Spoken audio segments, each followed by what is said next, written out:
Teresa, let me ask you a question. Who wants to be a millionaire? Oh, my word. You know where that comes from, right? Are you channeling your inner TV host? Yeah. What's his name again? Alex Trebek? No, it's not Alex Trebek. It's the guy from Regis Philbin. Right? Okay. Anyway. I think so. Anyway, I'm pretty sure that's who it was. But we all know the very famous 2000s show that was huge for, all our walking encyclopedia trivia buffs out there. So if that's you, I've got a question for you. Do you know how much it takes for you to start contributing or saving in order to be a millionaire by the time that you retire? For me, a lot. That's what I know, because I'm 43. For my niece, who's 22, not nearly as much would be my guess. Yeah. Well, and on top of that, how about, do you know what you need to be investing in to get to be a millionaire? And knowing whether you're on track, I think that is one of those really overwhelming pieces of what we talk to people about. When we ask them questions about what their goals are, often there's this like deer in the headlights, like, I don't know. That's why I'm here. I don't know what I need. I don't know what I don't know.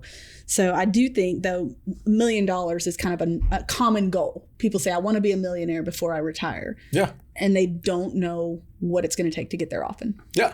Exactly. So today we're going to play a little bit of trivia, talking sense style. And no, obviously we're not going to be handing out $1 million to anyone who knows all the answers. Or are we? I mean, if you apply what we're talking about, then you could certainly go out and earn it, but we're definitely not giving out $1 million, just to be clear. We're giving out advice. Either way. If you want to be a millionaire, then you should definitely pay attention to what we're about to talk about, because at the end of the day, you have a much better chance of becoming a millionaire by applying these principles than by being a contestant on some game show.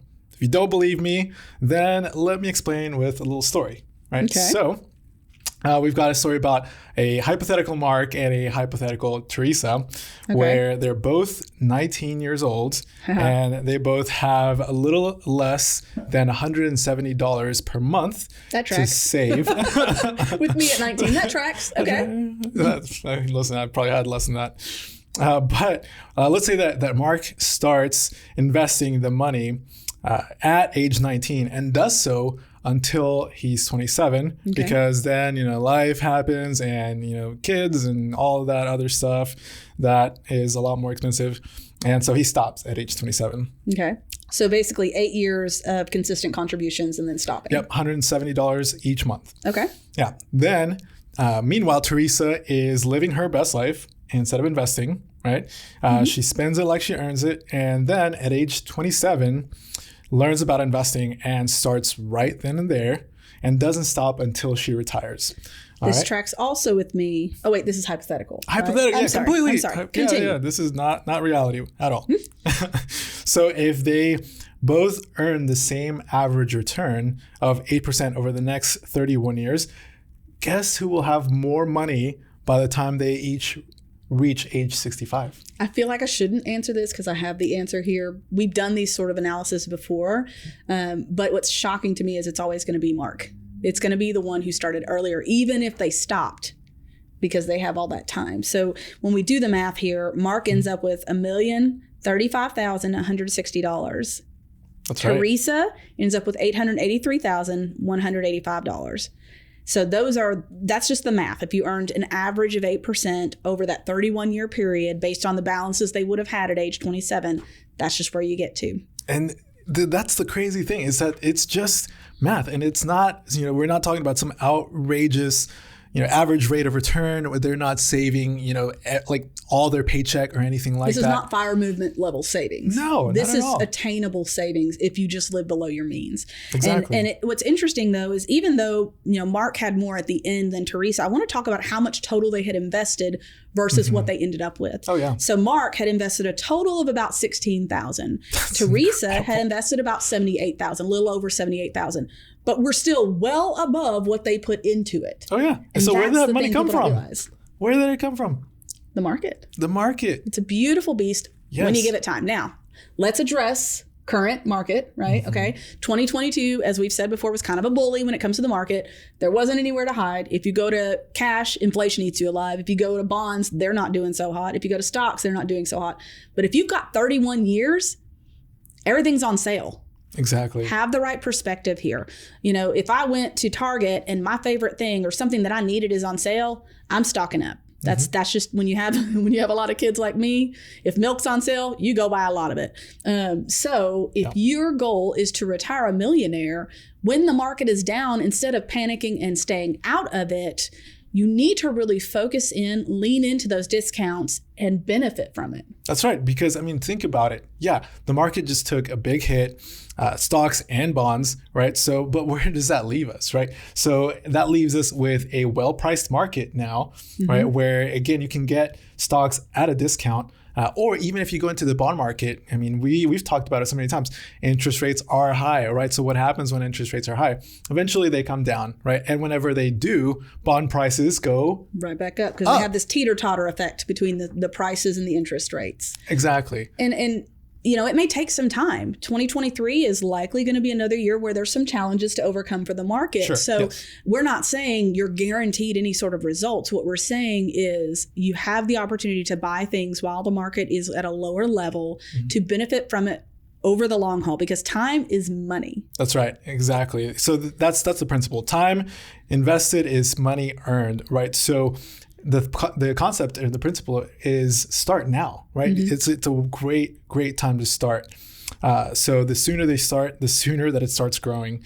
And these principles are for everyone, right? It's not like only the rich benefit from this, right? So a lot of them got rich because of it, right? Yes. And so can you. And I would say my largest accounts, the ones that have come to me with the largest balances at retirement, they're not people who earned insane salaries. That's what's so interesting to me about working in this industry.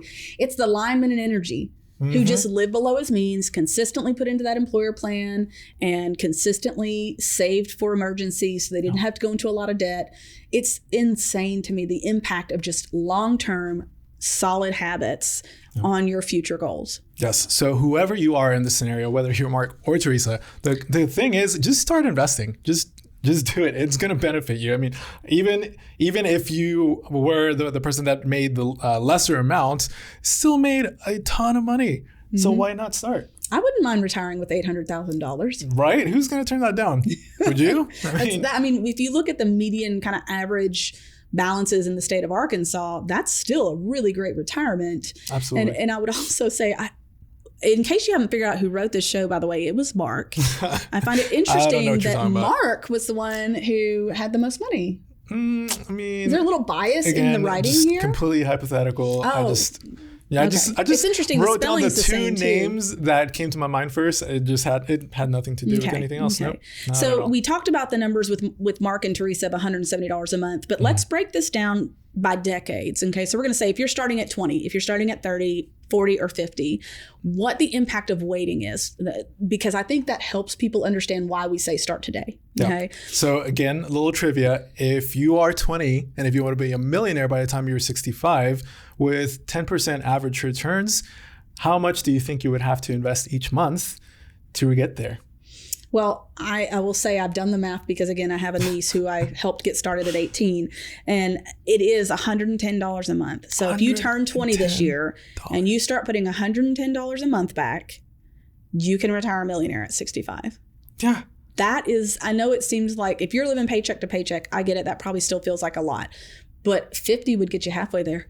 Exactly. So whatever you've got, start there. If you got an employer plan that you're not using for the love of Pete, get your match at the minimum. And then every year when you get a raise, increase what you're putting in that plan by 1%, 2% before you get that new check so you don't even notice it. That's right. There's little things like that you can do. It's just a little bit. Or if you wanted to drop in a lump sum, if you've got $14,000 laying around, drop in that lump sum, let it sit and grow. Same effect. Okay, so trivia. How much, what amount of a lump sum would it take for you to invest today if you're 20 so that you don't have to invest at all and be a millionaire by the time you're 65? Well, that was the 14. Oh, yeah, that's right. That's 14,000. But let's talk about the difference it makes with 10 years. All right. So 14 at 20. If you're 30 this year, 36. More than double to make the same goal. I'm sorry, did I ruin your You trivia? did. Okay, well, let's go back. How much per month if you're 30 now? So we were at 110 for a 20-year-old. How much for a 30-year-old? I remember it being about $300 a month. Yes, you're close. $292. Yes. Okay. So 110 or almost $300. All right. I'm That's 32. the difference 10 makes. So, and I'm doing, pretty good amount over that. So, Well, and again, if you've got access to an employer plan, that's even more attainable. Yes. Because you can get that match to help you get that extra in there. Exactly. And then at 40. All right. At 40. It more than doubles again, I'm pretty sure. I don't remember the exact numbers, though, without looking at my paper. Okay, yes. So at 40, if you're just starting and want to be a millionaire, you need to invest $804 per month until you're 65. Or Now, you can drop a easy breezy $93,000 one time right and there. lock it in. Lock it in. That's right. So reasonable. I'm, again, 43, so this is my world. Now, I will say that 804 a month, it feels like a large number, but I can tell you it's not as large as it feels if you have it taken out pre-tax. That's right. And that's been the key for me to start. Again, I'm starting late, so I'm trying to get on track. And $1 million is not really my goal. I have an income figure I'm working towards, but that is much more attainable when it's coming out per pay period, pre-tax, because I don't feel it all in my pocketbook, and I'm getting a match. So I know we've talked before about when you're looking for a job to count in that employer plan as part of your plan, part of your decision making. It has a huge effect when you have a match on what your ultimate goal requires. Yeah. And the reason why Teresa doesn't feel it as much is because, one, it gets taken straight out of her paycheck, so she never sees it.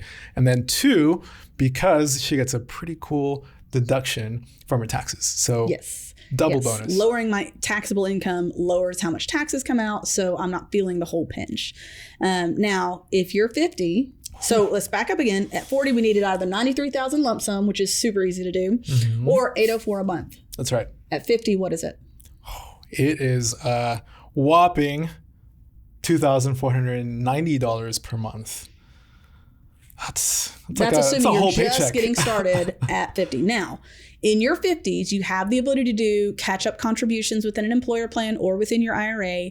You tend to get into your highest earning years at that point. So if you're at that point, it's not like all is lost. $1 million may not be your goal. Without doing planning, you really don't know what number to really chase. We're just giving you one to work with here for math. But if you're in those higher earning years, you have less debt, you've worked on your other things, you might actually be able to pull this off. You've just got to be focused. Yeah. So what we're trying to illustrate here, though, is we go from $110 a month to almost $2,500 just by waiting basically 30 years. So starting today, no matter which category you're in, what age you're in, you're going to be in better shape than if you wait another year.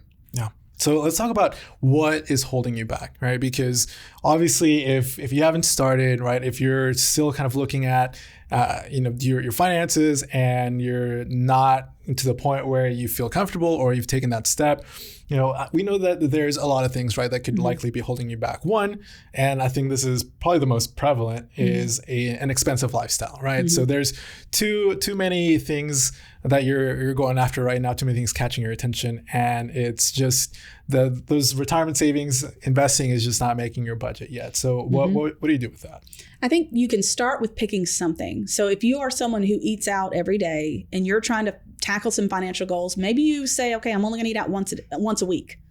Not saying you go without, because I'm not a firm believer in the whole eat ramen noodles and peanut butter sandwiches and chase it, because you're going to run out of motivation. Yeah. It's just like saying I want to lose weight, so I'm going to go to the gym for 5 hours a day. It's not sustainable.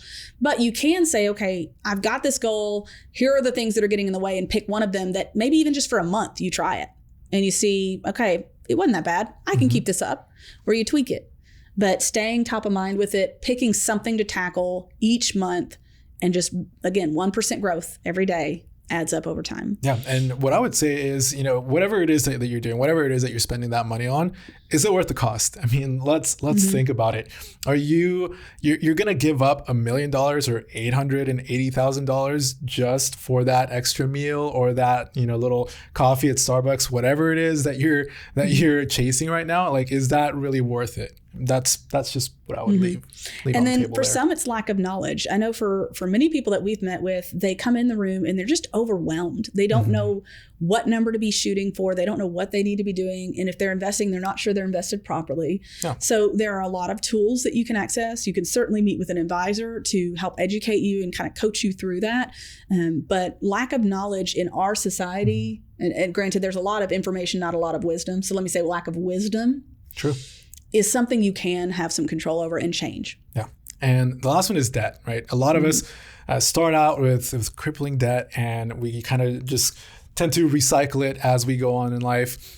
But that's definitely something that we've seen, through multiple programs out there, that a lot of folks have had a lot of success in being able to get rid of large sums of debt. And we know that you can too. So if that's something that you need help out with, then definitely a lot of tools out there on the internet, as well as, financial coaches, like us. And so, we've said time is money. So when it comes to investing, we couldn't agree more. In fact, time is one of the two biggest factors contributing to how much money you're going to have when you're ready to retire or any other financial goal that you have. So notice that while these concepts, everything that we talked about today is very simple, it's not really easy, right? So again, there's things that hold people back all the time. But again, these things are simple, right? If you're 20, starting out investing $110 a month, is very, very doable, right? And something that even with any obstacles that you have right now, in a few years, you could get there, right? So make it your goal. And again, time is money. So don't forget about that, and don't forget about what you could be giving up for that extra little Starbucks drink. So recently I pulled my Social Security report I like to review it regularly. It's something that my clients have to do as part of our planning process. So I like to do that from time to time as well. And one time I sat and I added up all the little years of earnings, and I went, man, a lot of those got wasted. Yeah. So when I think about how much money has just slipped through my hands over the years because I just didn't have a plan for it, it was very frustrating. But I had to kind of reframe that and go, okay, you know what? Can't control the past, but I can choose not to let it do it this year. I can choose to put some money back this year, and then next year I can choose to put more and then work towards my goal, which is what I've been doing since I joined GenWealth. Originally, I was just doing the match. I was a single mom. I was getting my 3% match on our simple, and that was all I could do. But every year I committed I was going to increase it, so that I could get to the point where I'm fully funding it. And I'm not quite there yet, but I've made a lot of progress. So that's something I can be proud of, is that I've made some progress, and you can too. Yeah. And here's the thing, what is holding you back, right? So there's always a reason to not invest, right? You can look back over the decades. We did a podcast on this. There's always a reason not to invest. There's always something going on in the world or in the financial markets to hold you back. But when we look back on history, it should never have stopped anybody. Everybody would have still made a pretty good amount of money if they would have invested. So think about what you're giving up.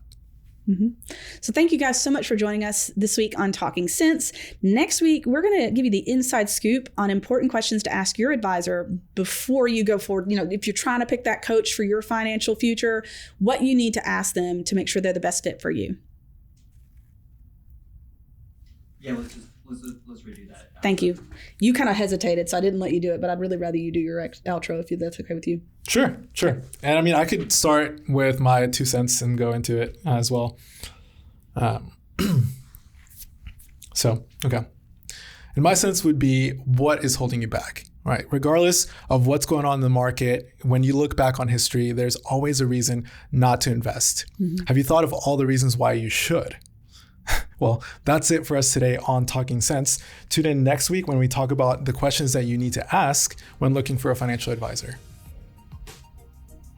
Thanks for listening to the Talking Sense podcast. And if you like what you hear, make sure to subscribe to the podcast to get all the newest episodes. The GenWealth team is available to you 24/7 at info@getreadyforthefuture.com, or call our offices at 866-653-PLAN.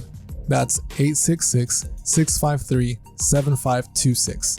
And while we like to have fun here, we're also financial advisors, and that means disclosures. You should personally consult a financial advisor before making any investment, and no strategy can assure success. GenWealth Financial Advisors is an Arkansas registered investment advisor with securities offered through LPL Financial, member FINRA SIPC.